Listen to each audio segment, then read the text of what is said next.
เขาทิ้งเขาพรนะเขาพรแม่เขาพรเนาะอันนี้เลยต้องเขาพรนาเอ้ยเสียงละหันเจ้าจนรับหัวมาเพียงจังดีว่าเดิม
ขอมีเงินคำมาเกี่ยวไหลมาแม่เงินดังแม่น้ำคงมาไปเดิ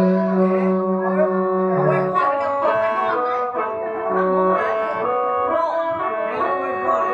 ไหลมานับตาดีเมื่อนาเจ้าผู้กินทางละสาง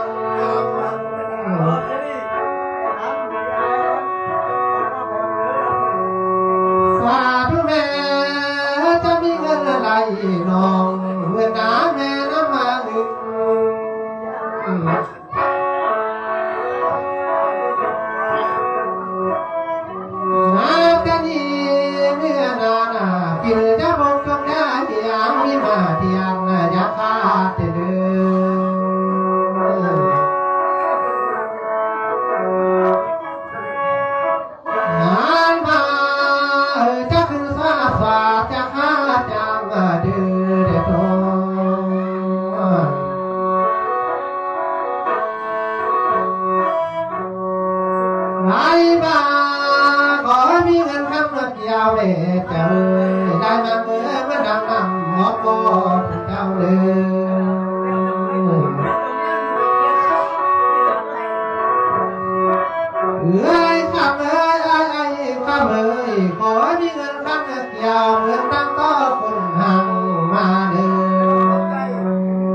นาตานี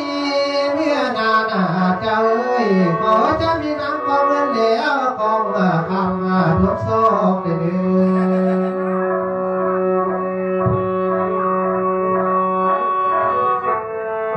มาเดือจะมีเงินเราไปเมื่อนับเป็นเดียวเดื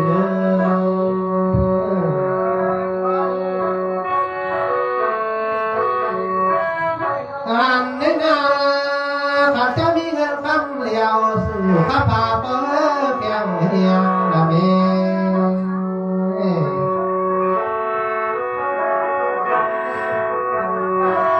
ได้ว่า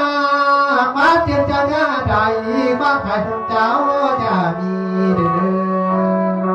อ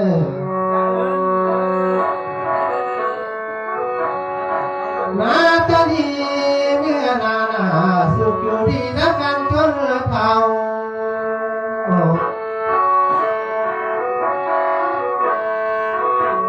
เลยข้ามเลยไอ้ข้ามเลยกันจะเลี้ยงลูกเต่าจนเจ้าไม่ได้กินเฮียงเด้อ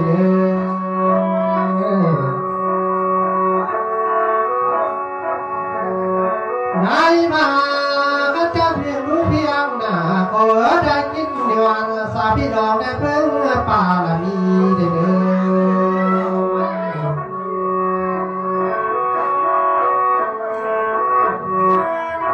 อาลบาลูใส่กบนาให้เป็นนายทางเด้อลูกใส่ข้างให้เป็นนายข้างขา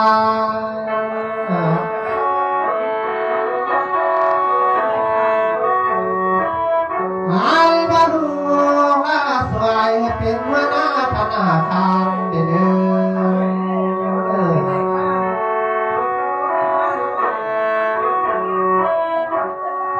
ในนา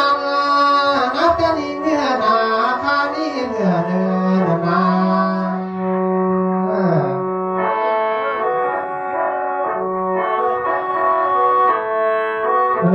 เจ้าควายอยู่ที่เดิมเหมือนน้ำโพสีตุนสิให้คำงาตาเตือน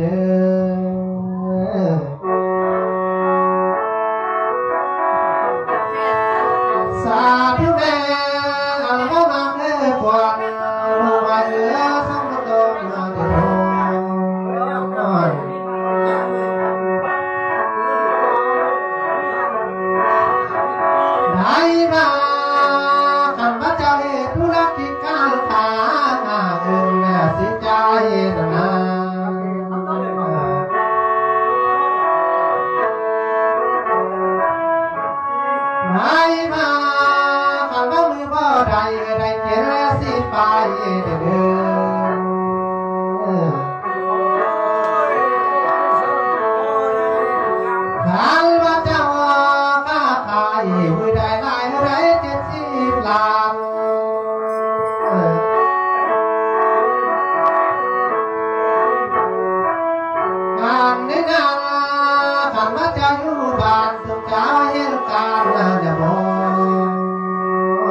นาจะดี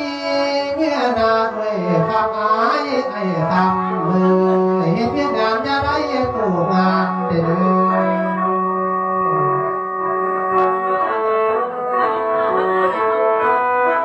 หาว่าเจ้าเหตุการณ์ข้าตายเหลือใจเลี้ยงสัตว์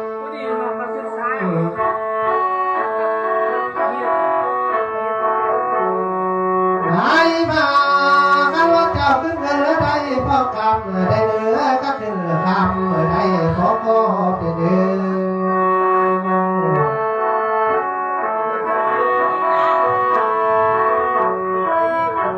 ได้มา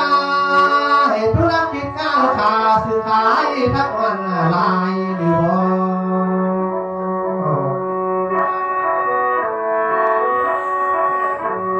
หาจะขายทั้งวันลายการซื้อขายให้มันพลิกตก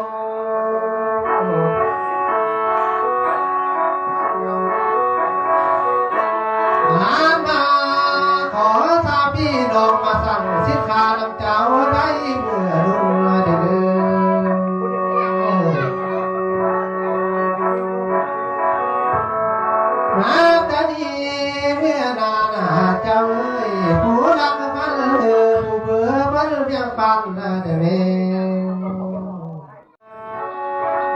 มาจะได้เป็นเพียงคำมาแต่เรื่องพญานา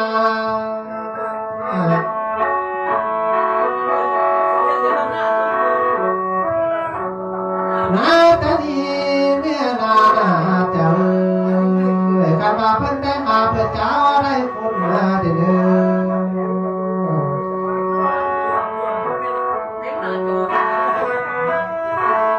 สาธุเด้อได้เจอประสงค์สางคำว่าคำว่าเจ้าพี่งาม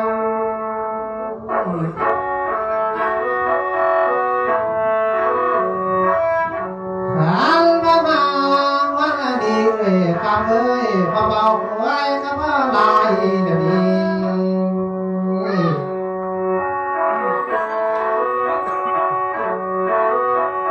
วิธีเดียวได้รับปาดีใหญ่ของสายมานักมาก็ฟัง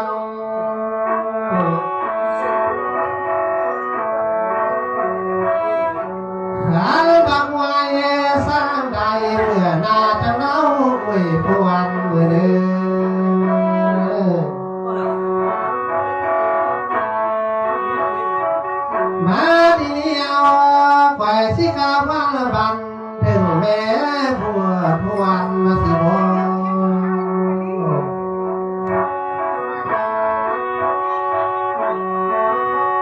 ได้รับผัว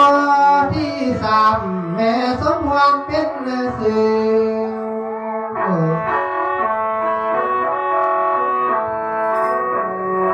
แม่บัวพันเอ้ยเจ้ามานั่งอยู่นี่พามาติ้มส่งพานนี้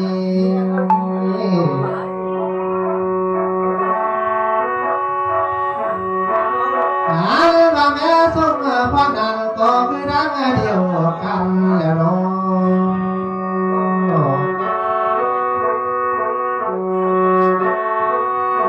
เจ้าลูกงามลานเพียงสัมพันธ์ควาย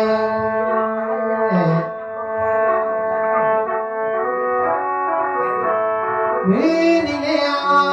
มาทางว่างานเลือกควายสุธีก็คุกน้ำจะเลี้ยว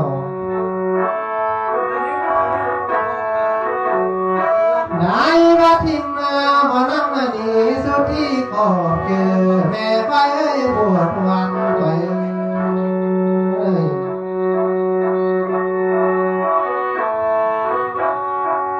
หานมาแม่สุวรรณเอ้ยสายบ่มีสิเหลือเธอสิตอบคุณทางเจ้า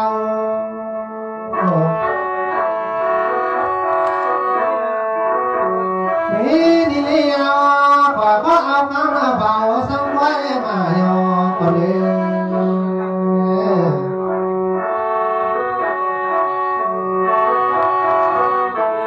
ได้มาขันวัดจะกินทางละสามคุณสวัสดีจะไปหามาที่นู่นจะเลย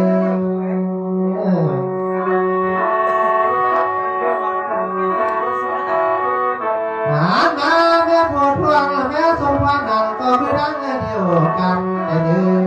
บุญสวัสดีจะไปคุณกาที่อยู่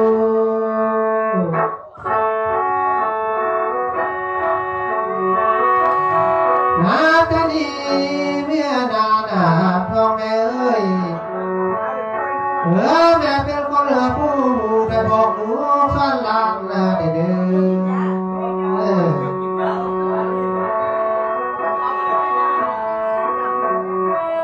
ได้มา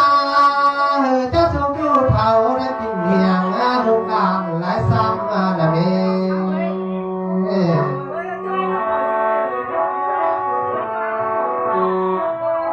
แม่บัวพาเลย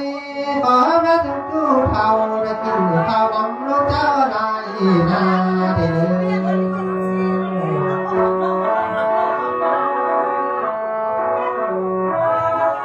แม่ส่งพาเลยขอจะสุขอยู่เท่าได้กินผู้กินปลาน้ำลูกทิ้งได้หวย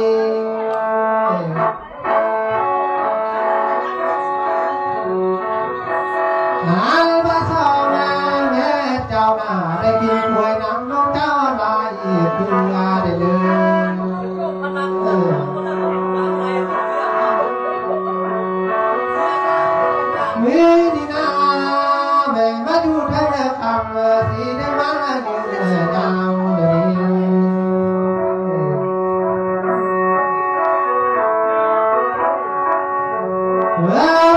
มา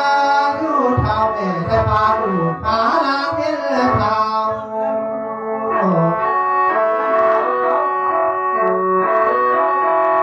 แม่บัวพานเอ้ยแม่สมพรเอ้ยอันว่าลูกนางเจ้าสาวเจ้าเอ้ยมันเมืองเดียว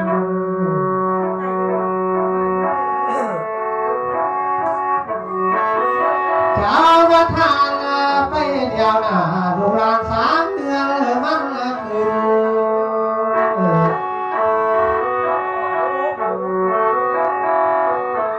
ได้บ้านับจะดีเมื่อนานาเจ้าอันบ้านลูกพิงเจ้า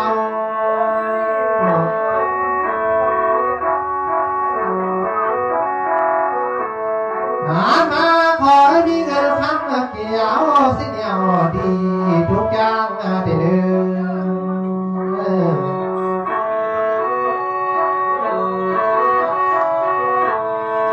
หามานับจะดีเมื่อนานาคันบ้านเงินเข้าเจ้า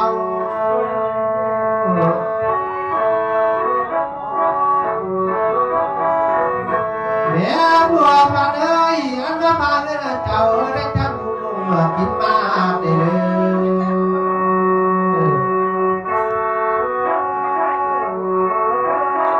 ได้มาแม่สมวันนาอันว่าเรื่องของเจ้าพานพามีหัวกินปลาละเม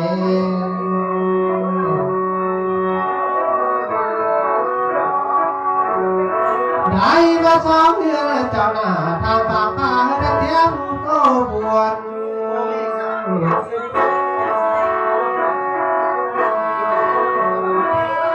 แม่บัวพานเอ้ยแม่สมพรเอ้ยปากตุ้มสวงมือมีหูปังปวนเด้อ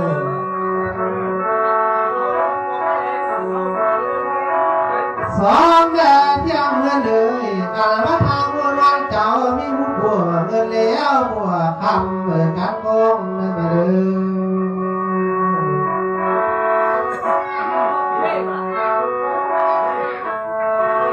ขาบาซองก็ขาไม่มีรูปเดือนดาวเบล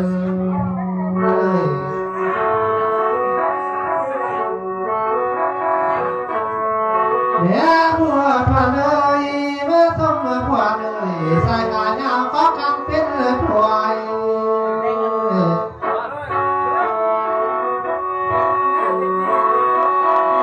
อาบางเดือนรู้นักเจ้าหน้านำมาไว้เป็นว่าเงินเลี้ยงเด้อ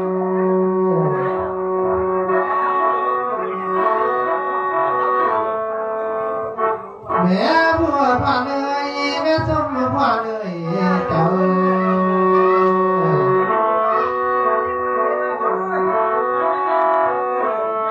ได้มานำมามอบไว้เป็นว่าเงินเลี้ยงเด้อนำมาไว้เป็นว่าเงินคำเด้อ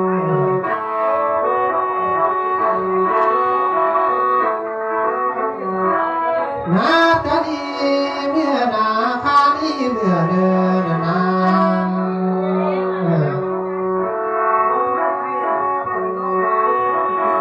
ได้มาสองแม่เจ้าหน้าพบแต่ละทีก็มีแต่อันสูง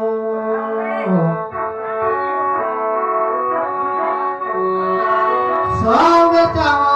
ผู้กินข้างละสามขอสู่แก้เขาข้างเรามันเพื่อนได้เด้อ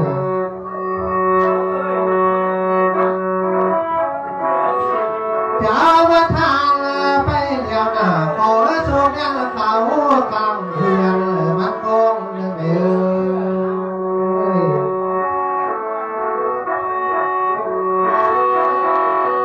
เจ้าผู้ทานไปเดียวหน้าเงินเขาให้มันไหลนองเงินทองให้มันไหลเขา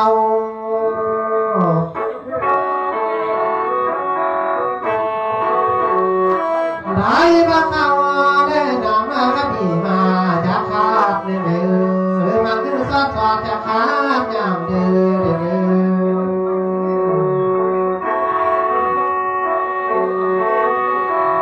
นาตาดีเมียนานาเจ้าเสือบันดา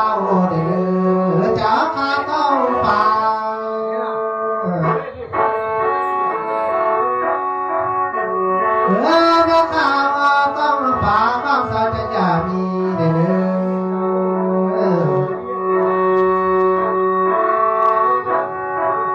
หาแล้วจะมีเงิน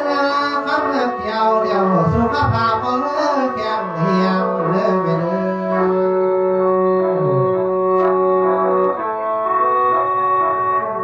เจ้าพุทธา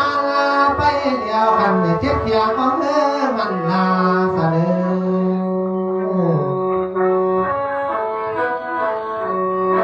หามาเจ็บยาวเจ็บขาก็เลิกหอมเจ็บหัวและปวดท้องให้ใจได้สู่มีแม่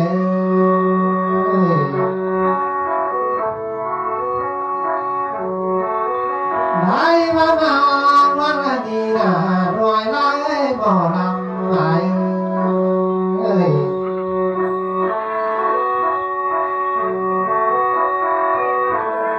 มาพ่อแม่มางานเลยก่อนปากหัวสิพ่อลายเดี๋ยวนี้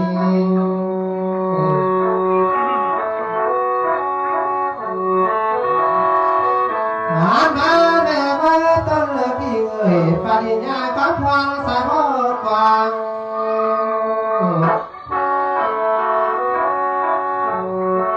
หันบักไว้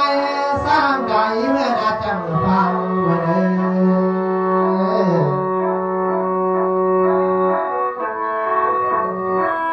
มาดิเลียวคอยสิกับเต้าปีเข้าสู่ลาหมอลำมาแล้ว